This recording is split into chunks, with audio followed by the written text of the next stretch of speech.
Okay, चलो अब आगे चलते हैं। सब लोग एक्सेप्ट कर लीजिए। ओके। सो आपको नाम डालना है, एड्रेस हिंदी के तौर पर डालना है, मोबाइल नंबर। अब बात आती है एज। सामने वाले का पहले पूछो बॉडी, आपका डेट ऑफ बर्थ क्या है। ज्यादातर लोगों को डेट ऑफ बर्थ पता नहीं होगी, तो ये उम्र कितनी है, उम्र कितनी है, उम्र आपको डाल देनी है। फिर आपको हाइट डालनी है सेंटीमीटर में। हाइट हमेशा नापनी है सेंटीमीटर में। और हाइट के बाद आता है, अब आपके पास में जो मशीन होगा, तो मशीन दो चीज मांगती है, आपका उम्र और हाइट।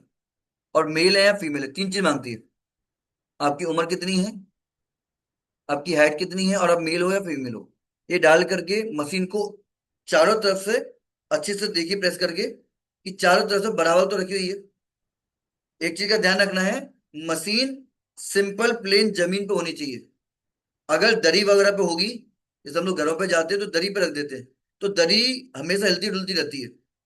जैसे मोटा कोई कपड़ा है, ऊपर नीचे एक कोने पे होता रहेगा, तो आपको दरी को हटानी है और सिंपल जमीन पर खड़ा करना है। ठीक है। इससे क्या होगा, सामने वाले का पूरा चेकअप अच्छे से पैरामीटर आएंगे।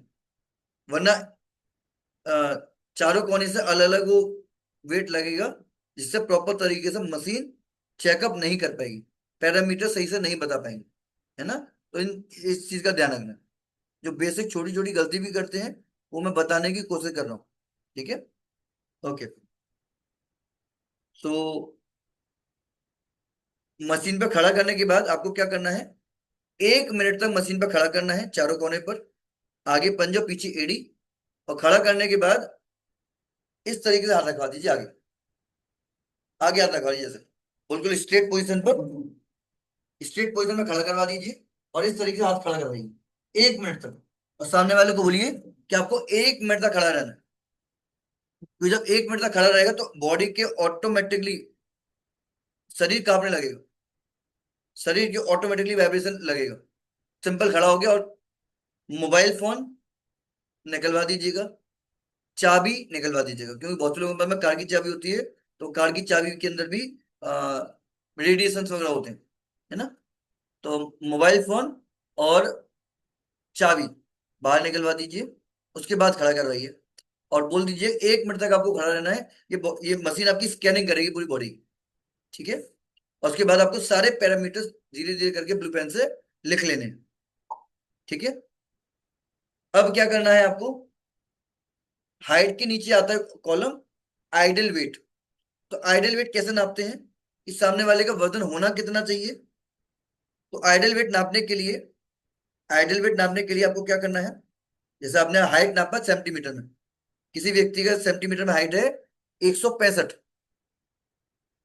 तो हम हाइट नापेंगे मेल का जब हाइट नापेंगे, तो 165 में से -100 करेंगे। लिख लो, -100 करेंगे, तो उनका आइडल वेट निकल के आएगा। और फीमेल का आइडल वेट निकालने के लिए 105 करेंगे, -105। जैसे फीमेल का हाइट है 155 सेंटीमीटर, तो 155 में से 105 माइनस कर देना। तो 50 से 52 उनका फीमेल का वेट होना चाहिए। अब कोई महिला शादीशुदा है, उनके एक दो बच्चे हो चुके हैं, तो हर एक बच्चे पर माँ का आइडल वेट 1 से 2 किलो बढ़ जाता है। हाँ जी नारायण जी, ऐसे ही होता है। ओके। हमारे बीच में डॉक्टर भी अवेलेबल हैं, तो कोई गलती करेंगे तो वो रोक देंगे। है ना। हाँ जी डॉक्टर साहब, क्या सही कह रहा हूँ मैं। सर, ओके बिल्कुल थैंक। राइट। तो हर एक बच्चे के जन्म के बाद, चाहे वो ऑपरेशन से हो चाहे वो नॉर्मल डिलीवरी हो, तो हर एक बच्चे के बाद माँ का वजन आइडल वेट बढ़ जाता है। तो अगर किसी का हाइट 155 सेंटीमीटर है, तो चेकअप के हिसाब से तो उनका वजन होना चाहिए 50 से 52 किलो। लेकिन दो बच्चे हैं उनके, तो उसमें 1.5 1.5 किलो वजन बढ़ा दो। तब हम उनको बोल दो कि 55 से 57 किलो ही आपका वजन रहेगा। ठीक है। ओके। तो जेंट्स का आपको वेट निकालने के लिए, आइडल वेट निकालने के लिए 100 माइनस करना है, और फीमेल का वेट निकालने के लिए 105 माइनस करना है, 105। ठीक है, ओके। और आपको दो चीज और लेनी है अपने पास में, एक लेना है आपको इंच टेप। एक तो इंच टेप होता है हाइट नापने का, और एक इंच टेप होता है टेलर वाला, लिख लो टेलर वाला इंच टेप। ये टूल्स में आ जाते हैं, बहुत सारी चीजें टूल्स में आ जाती हैं। और उन उस इंच टेप से जब हम लोग कभी ऑनलाइन चेकअप करते हैं, सबके दूर के ग्राहक है, तो ये सारी चीजें आपको उसको लिखवानी है। इंचेस, वेस्ट, हिप्स, आर्म्स और थाई। ठीक है,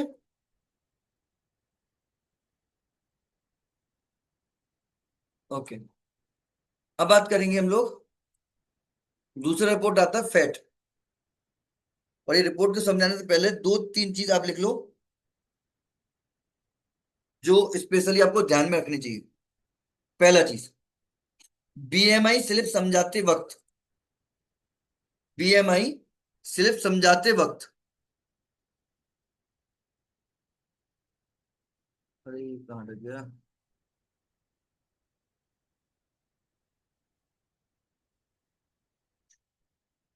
बीएमआई स्लिप समझाते वक्त आपको किसी भी फैमिली मेंबर के साथ में बैठ करके समझानी है। अकेले में समझाओगे तो सामने वाला आपको बहुत चीजें टालेगा, कि प्रोडक्ट बहुत महंगा है, ये बहुत महंगा है, अलाना फलाना लगाना, बहुत सारी चीज, बहुत सारी चीज आपको बोलेगा। और हो सकता है लेके भी ना जाए, आपकी मेहनत पूरी हो जाएगी, लेकिन सामने वाला हो सकता है लेके भी ना जाए। ऐसा हुआ है कुछ लोगों के साथ में, हुआ है कुछ लोगों के साथ में, ओके। समझ सकता हूँ फीलिंग को। अरे कहाँ गया भैया, आजा।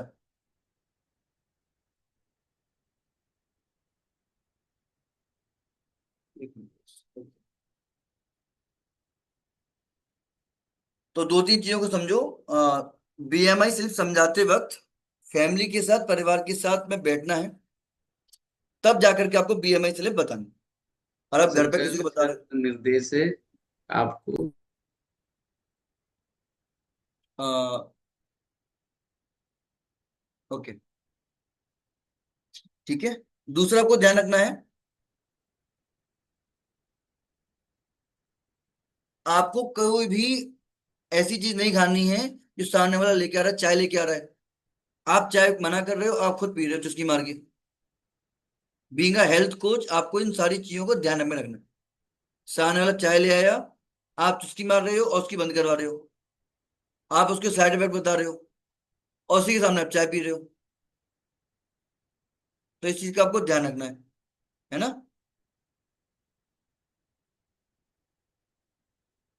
ओके, अब चलते हम लोग चेकअप की तरफ। और मैं कुछ बोल रहा हूँ क्या,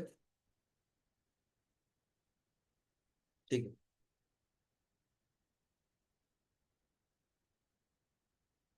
ओके। सो बीएमआई समझाते वक्त आपको फैमिली के साथ में बैठना है। अब जैसे मान के चलो, मैं किसी के घर पे गया, मैं किसी के घर पे गया, और मैं मेल का चेकअप कर रहा हूँ। तो मेल का चेकअप मैं कर रहा हूँ और उनकी वाइफ साथ में है, तो मैं उनकी वाइफ से बात कर रहा हूँ। या फिर अगर वाइफ का चेकअप कर रहा हूँ तो उनके हस्बैंड से बात कर रहा हूँ। क्योंकि जिस इंसान को दिक्कत होती है, उसको जब कहते हैं कि पैसा खर्च होगा तो उसको दिक्कत नहीं होती। और आप किसी मोटे व्यक्ति को बताओगे ना कि आपका इतना किलो वजन बढ़ा हुआ है, अभी 10 उठक बैठक लगा देगा, "ए, क्या बात कर रहे हो, मोटा कैसे बोल दिया, अभी देखो उठक बैठक देखो, एनर्जी देखो मेरी"। समझ रहे हो। जैसे कभी कभार मान के चलो पुरानी एक्टिवा चल रही है, और बगल वाला कोई व्यक्ति आपसे आपकी गाड़ी से तेज ले गया, तो हम लोग क्या करते हैं, पुरानी एक्टिवा जो खटारा भी चल रही है ना, उसको भी स्पीड भगा देते हैं। साला तुम कैसे पीछे रह जाएगा, मेरे को पीछे छोड़ रहा है, अभी रुक, अभी देख आगे बढ़, आगे भगती है, तुझसे तेज भगती गाड़ी। ऐसा करते हैं क्या कुछ लोग।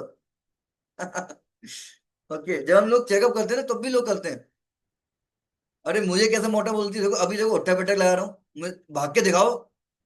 ऐसे लोग बोलेंगे आपको, है ना। तो आपको बोलना है कि मैं कुछ नहीं बोल रहा हूँ, ये मशीन बोलेगी, मशीन बताएगी पूरा। मैं तो आपका चेकअप करके आपके जो शरीर के अंदर जो पार्ट चल रहे हैं, जो ऑर्गन्स काम कर रहे हैं, वो बताइए। सो सबसे पहले हमारा पार्ट हो गया वेट का। तो वेट, आइडल वेट निकालने के लिए आपको क्या करना है, मेल का 105, मेल का 100 माइनस करना, फीमेल का 105 माइनस करना। अब बात आती है फैट। फैट, फैट, FAT, बाहरी चर्बी। बाहरी चर्बी, इसका बोल सकते हो सर, मोटापा दो टाइप का होता है। मोटापा दो टाइप का होता है। एक बाहरी मोटापा, जिसको बोलते हैं एक्सटर्नल फैट, जिसको आप देख सकते हो और ये देखने में सुंदर नहीं लगता। ये देखने में सुंदर नहीं लगता, लोगों का चेहरे पे फैट आ जाता है, पेट पे फैट आ जाता है। तो बाहरी फैट सभी को पता है, वो आसानी से दिख रहा है, देखने में इंसान सुंदर नहीं लग रहा है। यदि कोई महिला है, उसका 20 किलो वजन ज्यादा है, तो देखने में सुंदर लग सकती है क्या वो? सिंपल। उनके नब्जों पर बार बार करना थोड़ा सा। ठीक है, तो आपका सर बाहरी मोटापा ज्यादा है, जिसकी वजह से हम दिखने में सुंदर नहीं लगते। ऐसे नहीं बोलना आप दिखने में सुंदर नहीं लगते। वो वही भी थप्पड़ मार देगा, कभी चल उठा चल निकल। या हम दिखने में सुंदर नहीं लगते, अपने ऊपर उंगली लेके बोलनी है हम। समझ रहे? ओके। तो बाहरी मोटापे की वजह से हम दिखने में सुंदर नहीं लगते, कपड़े फिटिंग के नहीं मिलते, और कपड़े जो पहनते हैं महंगे महंगे कपड़े भी फीके लगने लगते हैं। सिंपल सी चीज ये आप बोल सकते हो।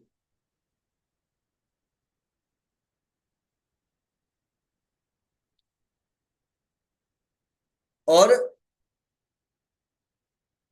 लोग कहते हैं पेट की चर्बी कम हो जाएगी क्या, तो आप यहाँ पे बोल सकते हो जहां जहां पर आपकी चर्बी जमा है, वहां वहां से चर्बी आपकी कम होगी। जहां जहां से चर्बी आपके अंदर जमा है, वहां वहां से चर्बी कम होगी। हम लोग वेट लॉस नहीं करते, ना वेट गेन करते हैं। हम लोग फैट को कम करते हैं, चर्बी को कम करते हैं। लोग अपने वजन से परेशान नहीं है, वजन से बीमारी नहीं आती। जो चर्बी है वो बीमारी का घर है। वजन से बीमारी नहीं होती, चर्बी से बीमारी आती है। अगर वजन से बीमारी आती तो पहलवान लोग, जिनका 100 100 125 किलो वजन है, वो बीमार क्यों नहीं है? समझ रहे हैं? कॉन्सेप्ट को समझो। क्योंकि आप समझोगे कि प्रोडक्ट को कैसे बेच दूं, नहीं बिकेगा बॉस। कॉन्सेप्ट को समझोगे, लाइन लगा के बिकेगा। ठीक है? ऐसा कोई कस्टमर नहीं है जो नहीं ले। तो कॉन्सेप्ट को समझना है। ठीक है? सो दूसरा, फैट को समझाते वक्त 5 किलो वजन पर, लिख लो, 5 किलो वजन पर, 5 किलो वजन पर, 5 किलो वजन पर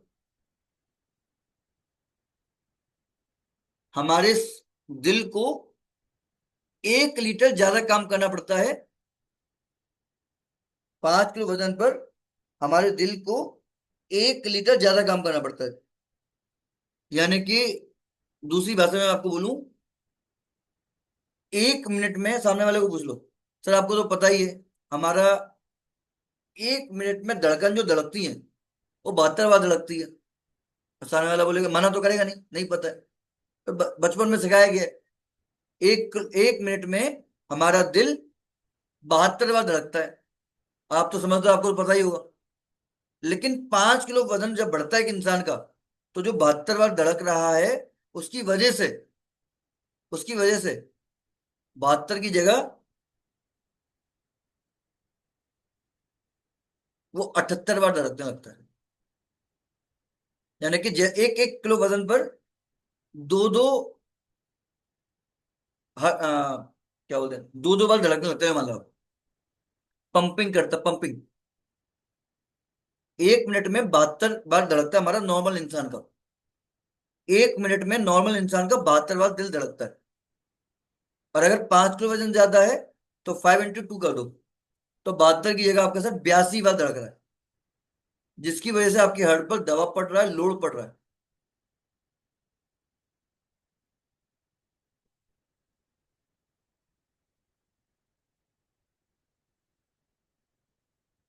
और 80% वेट के कारण, 80% वेट के कारण जी, हार्ट बीट तेज हो जाती है, दिल धड़कने लगता है।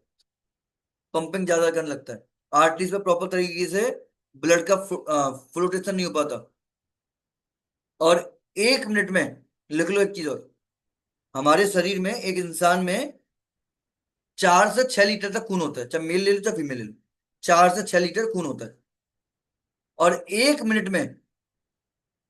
में हमारा शरीर 300 लीटर खून को फिल्टर कर देता है। अब सोच के देखो कितनी तेजी से काम कर रहा है हमारा हार्ट।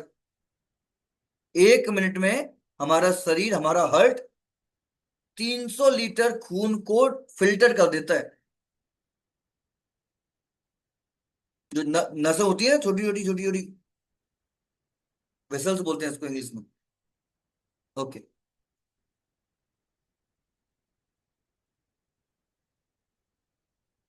अब हार्ट का जो पंपिंग होता है वो कैसे होता है? 80% लोगों का वेट के कारण बीपी बढ़ता है। 80% वेट के कारण बीपी बढ़ता है, और 20% टेंशन और डिप्रेशन के कारण। बीपी बोले तो blood pressure, blood pressure, heart की पंपिंग वगैरह, वो बीपी में समझ लेना ऊपर का और नीचे का कितना होता है। ओके। तो मोटापा मैंने आपको बताया 2 टाइप का होता है, बाहरी और इंटरनल। तो बाहरी मोटापे पर हमारे कहाँ पे चर्बी जमा होती है, लिख लो। चेहरे पर, पेट पर और थाइस पर। ये फीमेल का होता है, वो मेल का होता है।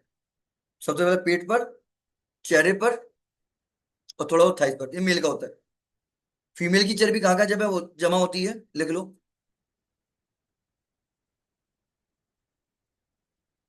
पेट पर, कमर पर, थाइस पर, हिप्स पर, बैक साइड पर। ये स्पेशली पहले यहाँ पे स्टार्ट होती है। और सबसे पहले जब हम लोग फीमेल का वेट लॉस करते हैं तो बैक साइड से पहले फैट जाता है, चेहरे से फैट जाता है, फिर थाइस पे फैट जाता है, फिर कमर पे जाता है, फिर एंड में जाके पेट पे जाता है हर किसी का। ऐसा नहीं कि पेट से ही पहला पेट घटने स्टार्ट हो जाएगा। ये तरीके हैं, ये सिस्टमेटिक है ना। ओके। अब होना कितना कितना चाहिए, ये भी लिख लो। मेल का 10 से 20% होना चाहिए, और फीमेल का 20 से 30% फैट। अब ये अगर 5-5% ज्यादा है दोनों का, मेल का फीमेल का, तो ओनली पेट पे फैट है। और अगर 8% से ज्यादा है, तो जो मैंने आपको बताया है 5-7, जहां जहां पे फैट होता है वहां। ठीक है। दूसरा तरीका फैट, इंटरनल फैट, जिसको बोलते हैं वीएफए। वीएफए, इंटरनल फैट। ये 0 से 5 तक होता है नॉर्मल, सॉरी, 5 से लेकर 9 तक होता है नॉर्मल, 9 से लेकर 14 तक होता है हाई, और 15+ होता है डेंजर। 15+ होता है डेंजर। अब इसमें आप क्या क्या बोल सकते हैं, क्या क्या बोल सकते हैं? वीएफए 5 से लेकर 9 तक होता है नॉर्मल, 9 से लेकर 14.5 तक होता है हाई, और 15+ होता है डेंजर। 15+ होता है डेंजर। अब वीएफए मतलब इंटरनल फैट, कहाँ कहाँ पे आपकी चर्बी जमा है, तो लिख लो। कहाँ कहाँ पे चर्बी लोगों की जमा होती है? लिवर पर, लिवर, किडनी, हार्ट पर एक लेयर प्रोटेक्शन होता है। लिवर पर, किडनी पर और हार्ट पर एक लेयर प्रोटेक्शन होता है, जो हमारे ऑर्गन्स को सेफ्टी करने में मदद करता है। हार्ट पर, लिवर पर, किडनी पर लेयर प्रोटेक्शन होता है, जो हमको बीमारियों से रोकता है, जल्दी जल्दी बीमारियां नहीं लगने देता है। ठीक है। अब जब हम लोग ऑयली वगैरह ज्यादा खा लेते हैं, या कभी खाया होगा, लोग को बोलेंगे अरे नहीं नहीं नहीं, मैं 2 महीने से ऑयली नहीं खा रहा हूँ। अरे 2 महीने से नहीं खा रहे हो, बचपन में से तो खाते आ रहे हो, वो तो जमा जमा रहेगा ना धीरे धीरे करके। तो ये हमारे ऑर्गन्स पे तो प्रोटेक्शन के लिए रहता है। लेकिन जब हम लोग धीरे धीरे करके तला हुआ, भुना हुआ चाय वगैरह पीते हैं, तो यहाँ पर क्या होता है, ये लेयर की परत जमने लग जाती है।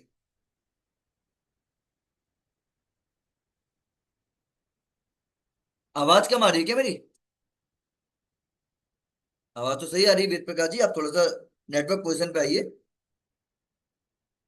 maximum volume. ओके, मैं एक मिनट चार्ट पे डालता हूँ। अगर ऐसा कोई चैलेंज है,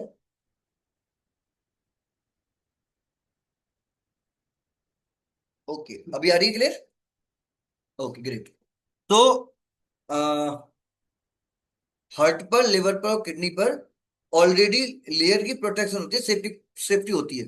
लेकिन जब उसमें परत पे परत जमने लगती है तो हमको दिक्कतें आती है, तो हमारे हार्ट पर, लिवर पर और किडनी पर जोर पड़ता है, जिसकी वजह से हमको दिक्कतें आती हैं। 5 से लेकर 9 तक है तो नॉर्मल है, लिख लो। 5 से लेकर 9 तक है तो नॉर्मल है। 9 से लेके 14-15 तक है तो वो हाई है।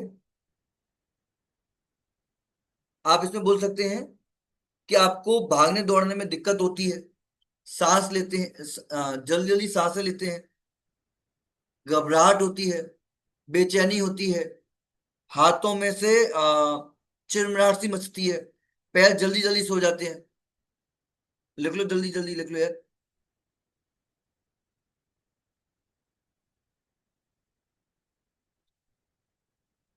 हाथों में, अच्छा, खून गाढ़ा होने लगता है, क्योंकि जो हमारी आर्टरीज हैं वो प्रॉपर तरीके से ब्लड को फ्लोटेशन नहीं करेगी, तो खून तो गाढ़ा होगा ही होगा।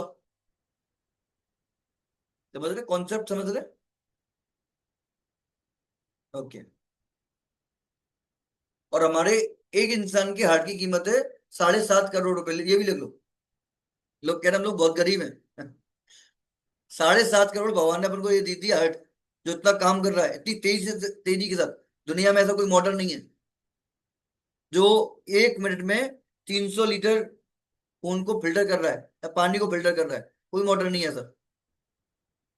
और अगर आप सर्च करोगे तो अगर किसी भी तरीके से, लिख लो एक और चीज, हमारी नसें, कोशिका जितनी है ऊपर से लेकर नीचे तक, इसको अगर एक सीधी लाइन में, मैंने पिछले सेशन में बताया था आई थिंक, अगर जितनी भी कोशिकाएं किसी भी तरीके से कोई व्यक्ति एक सीधी लाइन में लंबा करे, तो पता है कितना किलोमीटर होगा? पता है कितना किलोमीटर होगा? किसी को पता है क्या? प्रभात जी को पता है, और किसी को? और किसी को? ओके, नारायण जी को। जी सर, नारायण जी अनम्यूट का ऑप्शन दिया है मैंने।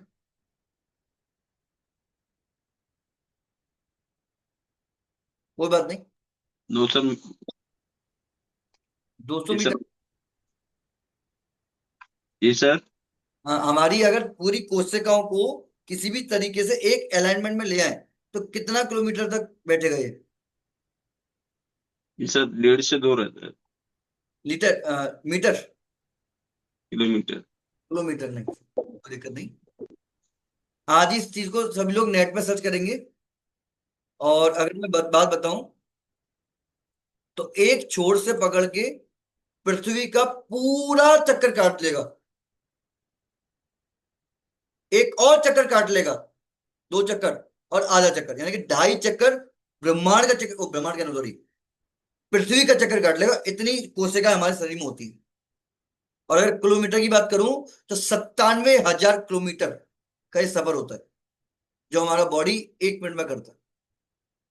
नहीं, 1 मिनट में नहीं, 97,000 किलोमीटर, तो ज्यादा हो गया, वो 300 किलोमीटर को फिल्टर करता है। तो 97,000 किलोमीटर का ये दायरा होता है। लिख लो इस बात को। और थोड़ा सा रिसर्च करेंगे इस पे भी। अगर मैं कोई चीज बोल रहा हूँ तो सही है कि नहीं है, उसको भी थोड़ा रिसर्च करो। ऐसा नहीं कोई भी स्पीकर आगे बोल रहा है वो 30 मार्क का बन गया। थोड़ा अपना भी, थोड़ा सा अपना वो करना है। हाँ जी प्रभा जी, कुछ बोलना चाह रहे हैं? मतलब 1 से लेके 100 माइक्रोमीटर तक होता है एक कोशिकाओं का। सर्च करना, मैं आपको दिखाऊंगा अभी। कोशिकाओं। कोई दिक्कत नहीं, मैं आपको यहीं पे दिखाऊंगा, यूट्यूब पर लाइव एकदम। ठीक है, ओके। आगे चलते हैं हम लोग। फैट हो गया अपना। अब बात करते हैं हम लोग एस एम, देखो। चौथा चेकअप आता है S M, skeleton muscles. Skeleton muscles, skeleton muscles, ये मेल की होता है नॉर्मल 32 से लेके 36 तक। 32 से लेके 36 तक। और फीमेल का होता है 25 से लेके 29 तक। या सभी की डायरी पर लिखा हुआ मिलता है। ठीक। अब इसमें आपको क्या बोलना है,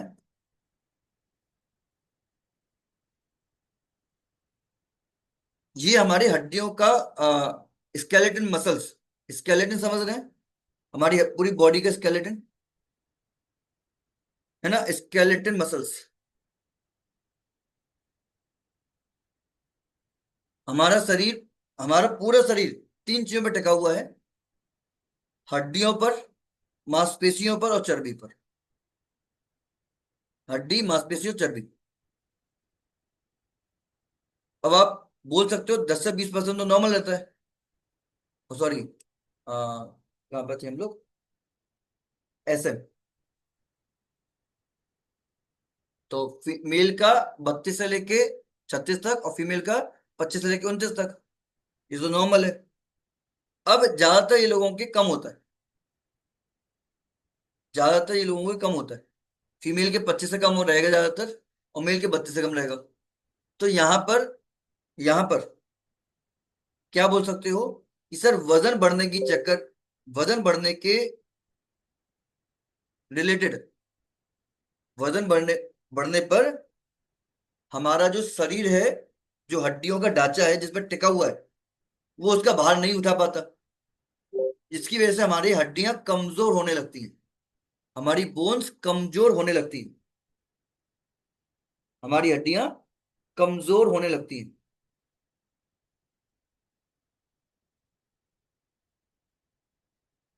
हमारी हड्डियां कमजोर होने लगती हैं। स्पेशली अगर किसी फीमेल का आप चेकअप कर रहे हो और वो अगर एसएम लेवल 23 से नीचे आ रहा है, 23 से नीचे, या फिर आप 24 से नीचे आप बात कर लो, कहाँ कहाँ पे उनको दर्द होता है लिख लो, चेकअप करते करते ही आप कस्टमर बना दोगे, है ना। सामने वाला बोलेगा क्या भविष्यवाणी कर रहे हो, क्या कर रहे हो, इसमें सब कुछ आ रहा है लिखा हुआ।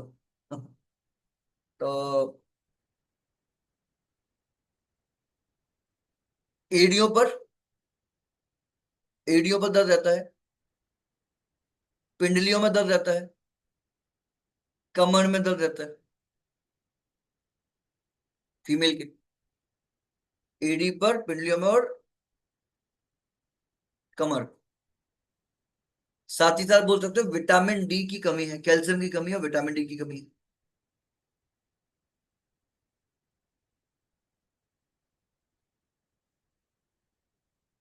और मेल के अगर ये सारे सिम्टम 27 से नीचे रहते हैं तो उनकी प्रॉब्लम होती है। अब बहुत सारे केसेस में अपन को लगता है कि सर हाइट बढ़ाने के लिए कुछ है क्या, तो हाइट बढ़ाने के लिए मैं आपको बताऊं कि हमारा जो पूरा शरीर है वो हड्डियों के ढांचे पर टिका हुआ है। अब हाइट हम लोग बढ़ा दो, हड्डियों का ढांचा मजबूत ही ना हो, तो हाइट बढ़ेगी क्या, नहीं बढ़ेगी। ठीक है, तो हाइट बढ़ाने के लिए हमारे हड्डियों को मजबूत करनी पड़ेगी पहले। तो जो हम लोग दे रहे हैं डायनोसिक के साथ में, कैल्शियम को जरूर ऐड ऑन करें। दूसरा, आप कैसे दे सकते हो हाइट बढ़ाने के लिए, अगर किसी फीमेल का एसएम लेवल 30 से ऊपर आ रहा है और मेल का 38 से ऊपर आ रहा है, तो हाइट बढ़ाने के आप दे सकते हो, हाइट बढ़ाने के लिए मेल का 38 से ऊपर और फीमेल का 30 से ऊपर, तो 110% हाइट बढ़े। दे क्या कह सकते हैं, डायनोसेक, कैल्शियम टैबलेट, मल्टीविटामिन और सेक आप दे सकते हो। सेक के साथ सेगमेंट भी ऐड ऑन कर सकते हो, और उसको कुछ कैल्शियम वाली चीजें और आयरन वाली चीजें उनको खिलानी है, जो नेचुरल फ्रूट्स एंड वेजिटेबल होते हैं उनके माध्यम से। आयरन किस किस में होता है, जितने भी हरी पत्तेदार सब्जियां होती हैं वो आयरन आयरन होता है। यानी कि छोटी छोटी बेसिक नॉलेज है, जो आप समझ लोगे ना, परफेक्ट हो जाओगे, है ना। ओके, तो ऐसे हम सभी को समझ में आ गया। अब बात करते हैं बॉडी एज। अब हम लोगों ने ऊपर लिखी है आपकी उम्र कितनी है, उसने बताया कि 45 साल, और नीचे मशीन बता रही है 54 साल। तो बॉडीज दो प्रकार की होती हैं, लिख लो सर। ये आपने जो बताया है ये आपके आधार कार्ड पे है,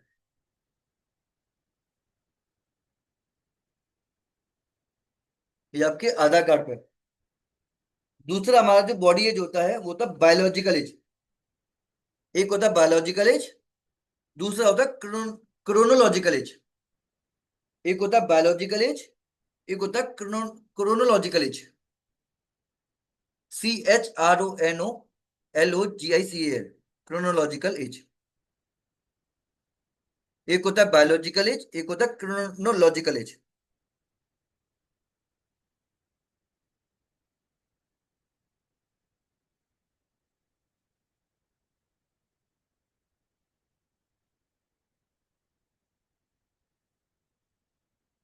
लोग पूछते हैं ये क्या होता है, तो एक लाइन में लिखो, हमारे शरीर के ऑर्गन्स, हमारे शरीर के ऑर्गन्स किस उम्र में काम कर रहे हैं वो पता लगता। हमारे शरीर के ऑर्गन्स किस उम्र में काम कर रहे हैं वो पता पड़ता।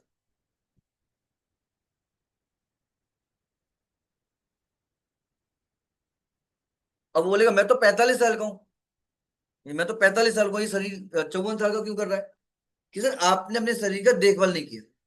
एग्जाम्पल के तौर पर, एग्जाम्पल भी बताओ यहाँ पर, एग्जाम्पल के तौर पर, आपने आज के दिन पे एक्टिवा खरीदी, मैंने एक्टिवा खरीदी ब्रांड न्यू, आपने उसका अच्छे से ध्यान रखा, आपने हर 3 महीने में 4 महीने में सर्विस कराई, इंजन ऑयल ब्रेक ऑयल सब कुछ चेंज करवाते रहे, बढ़िया से टेक केयर की और हमेशा पहुंचते गए। और मैं अपनी एक्टिवा को, 2 लोगों की सेटिंग है, मैं 4 4 लोगों को बिठा के चला रहा हूँ, सर्विस 3 महीने की जगह 6 महीने में करा रहा हूँ, 7 महीने में करा रहा हूँ, ब्रेक ऑयल पता नहीं कब से चेंज नहीं कराया, इंजन ऑयल पता नहीं कब से चेंज नहीं कराया, 2 बार सर्विस होती तब एक बार कराता हूँ चेंज। तो मेरी गाड़ी 2 साल बाद पुराने की जैसी लग रही है, लेकिन आपकी गाड़ी 2 साल बाद नए के जैसे लग रही है। अब समय तो 2 ही साल हुए, लेकिन आपने अपनी गाड़ी का मेंटेनेंस अच्छा रखा और मैंने बेकार रखा, तो उसको समय आएगा अच्छा, सिंपल। तो आपके शरीर में, आपके शरीर ने ज्यादा काम कर लिया लेकिन उसकी देखभाल सही से नहीं हो पाई।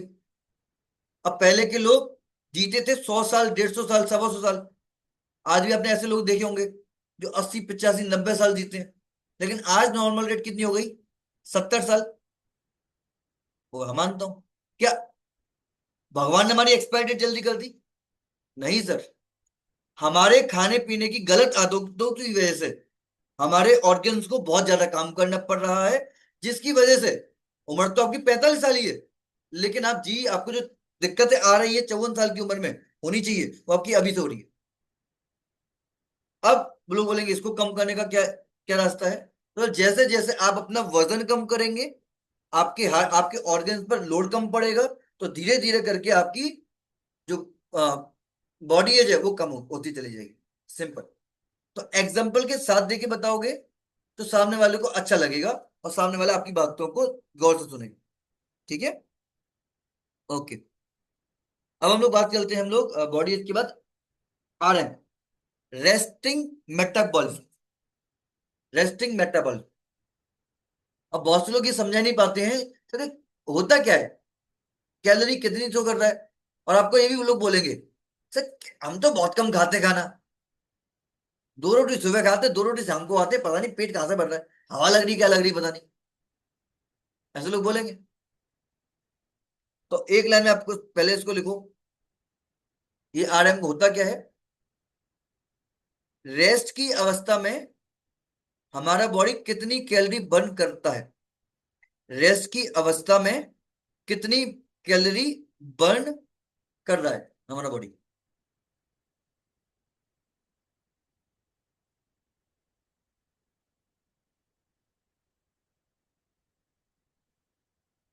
रेस्ट की अवस्था में, रहमत जी आपको भी थोड़ा सा बात बताएंगे, जो चल रहा है वो चलो।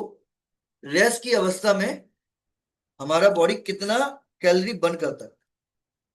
अब कैलोरी का टॉपिक अगर मैं जाऊंगा तो बहुत ही बड़ा टॉपिक है, कैलोरी का जो टॉपिक है वो बहुत ही बड़ा टॉपिक है, लेकिन मैं छोटा सा मैं आपको समझाना चाहूंगा, छोटे से टॉपिक में।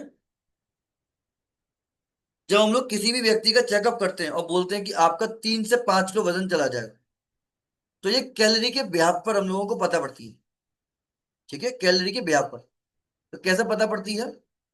चलो आ जाओ, स्क्रीन में चलते हैं। आप लोगों के लिए कुछ नोट्स मैंने बना के रखे हैं, इसका आप फोटो वोटो भी ले सकते हो। तो बॉडी एज मैंने आपको बताया, स्पेलिंग लिख लो चाहे आप लिखना हो तो। बायोलॉजिकल एज और क्रोनोलॉजिकल एज। ओके। अब आरएम, नॉर्मल आरएम होता है, मेल का होता है 1300 और फीमेल का होता है 1100। ठीक है, ये रेस्ट की अवस्था में इतनी कैलोरी हमारी शरीर की रिक्वायरमेंट है, रेस्ट की अवस्था में। अब बात हम लोग करते हैं कि कितना कितना कैलोरी होना चाहिए और कितना कितना फैट लॉस होने वाला है ना। तो जो हम लोग बोलते हैं कि सर आपका 3 से 5 किलो वजन कम हो जाएगा, तो वो कैलोरी के दम पे बोला जाता है। अगर किसी का कैलोरी आ रहा हो और वो वेट लॉस करना चाहता है 1000 से 1200 कैलोरी, तो उसका महीने में 1 से 2 किलो वेट लॉस होगा। लिख लो। अगर किसी का कैलोरी आ रहा है 1200 से 1400, तो उनका 2 से 3 किलो वेट लॉस होगा। अगर किसी का कैलोरी आ रहा है 1400 से 1600, तो उनका 3 से 4 किलो वेट लॉस होगा। अगर किसी का आ रहा है 1600 से 1800 कैलोरी, तो उनका 4 से 5 किलो वेट लॉस होगा। और अगर किसी का आ रहा है 1800 प्लस प्लस 2000 2200, तो एक्साइटमेंट मत हो जाना कि सर आपका तो 7 किलो वजन चला जाएगा। 3 से 5 किलो नॉर्मल बोलना, भले ही उसका 5 किलो 7 किलो चला जाएगा। तो एक्साइटमेंट में नहीं आना है, नॉर्मली रह करके आपको उनको समझाना है। ठीक है, ठीक है, ओके। अब लोग पूछेंगे, आपसे सवाल करेंगे, सर कैलोरी बर्न कैसे होगा? कैलोरी बर्न कैसे होगा? तो बर्न आपका 4 5 तरीके से होगा, लिख लो। आप सर तेज वाली वॉकिंग करोगे, 20 मिनट तक वॉकिंग करोगे, उसके बाद पसीना आने लगेगा, उसके बाद 20 मिनट और करनी है आपको वॉकिंग। लोगों को क्या लगता है, मैंने थोड़ा बहुत चला, हो गई वॉकिंग, पसीना आना स्टार्ट हुआ, थकावट हो गई, लोगों को लगता है हो गई कैलोरी बर्न।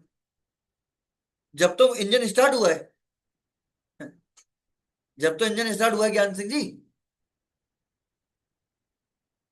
जब इंजन स्टार्ट हुआ है उसके बाद हम लोग टहल रहे हैं, पसीना आ रहा है, राजेश जी, अशोक जी, जब पसीना आ रहा है तब हमारी कैलोरी बर्न हो रही है।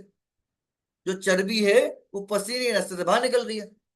तो आप तेज वाली वॉकिंग कर सकते हो, आप योगा कर सकते हो, आप एक्सरसाइज कर सकते हो, एरोबिक्स जुम्बा कर सकते हो। नॉर्मल चीज बताओ। दूसरा, कैलोरी मैनेजमेंट से वेट लॉस होता है। कैलोरी मैनेजमेंट से वेट लॉस होता है। उनको एग्जांपल देना है। सर आपने बहुत से लोग देखे होंगे जो पार्कों में जाते हैं सालों से, 4 साल 5 साल हो गए लेकिन फिर भी वेट लॉस नहीं हो रहा। पहले तो आपने उसको रास्ते बताए नॉर्मल तरीके के, भाई walking Zumba yoga exercise aerobic Zumba. Sir आप तो बहुत सारे सालों से आ रहे हो, अगर आप वजन कम कर रहे हो तो बहुत सालों से कर रहे होंगे, क्या कुछ तय कर रहे हो? तो आपने ऐसे लोगों को देखा है क्या, जो सालों हो गए एक्सरसाइज वगैरह जा रहे हैं, पार्कों में जा रहे हैं, लेकिन फिर भी पेट आ गया उनका? तो कभी भी इनसे वेट लॉस नहीं होता है। इससे क्या होता है, आपको अच्छा लगता है बस। सुबह सुबह लोग पार्क में जाते हैं, टहलने जाते हैं, अच्छा लगता है, शरीर हल्का हल्का महसूस होता है, लेकिन वजन कम नहीं होता। वजन कम होता है कैलोरी मैनेजमेंट से, वेट लॉस होता है। अब कैलोरी मैनेज कैसे होगी, इसके 2 3 रास्ते हैं। अभी आई थिंक समय पूरा हो चुका है, कल इसको पूरा करें क्या? अभी 2 चीजें अपने पास में, क्या क्या चीजें हैं अभी अपने पास, कैलोरी मैनेजमेंट और बीएमआई। कल पूरा करें क्या? आज के लिए बहुत है इतना। ओके। तो इसको कल हम लोग पूरा करेंगे, कंप्लीट करेंगे।